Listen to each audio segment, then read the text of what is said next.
বিশ্বনবী পাগলের মতো একবার হাউজে কাউসারে যাবেন, একবার সিরাতে যাবেন, একবার পুলসিরাতের দিকে, একবার হাউজে কাউসারের দিকে পাগলের মতো দৌড়াতে থাকবেন।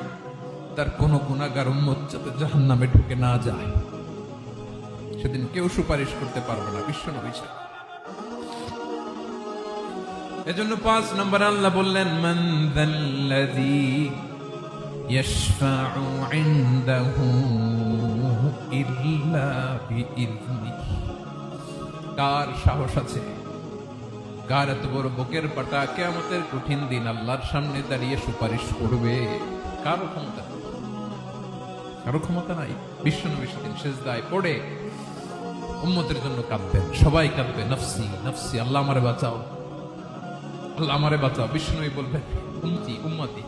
বিশ্বনবী আমার জন্য কাঁদবেন, আপনার জন্য কাঁদবেন, আমাদের জন্য সেদিন কেঁদে কেঁদে জাহান্নামের দরজায় দাঁড়িয়ে আমাদেরকে টেনে টেনে জান্নাতে ঢুকাবেন। এজন্য এই বিশ্বনবীর ভালোবাসা যেন আমাদের হৃদয়ে ভরপুর থাকে। আমার ভাইয়েরা, প্রতি শুক্রবার বিশ্বনবীর উপরে বেশি বেশি যেন আমরা দুরূদ পড়ি। আমরা যখন বিশ্বনবীর সালাম দেই, দুরূদ পড়ি,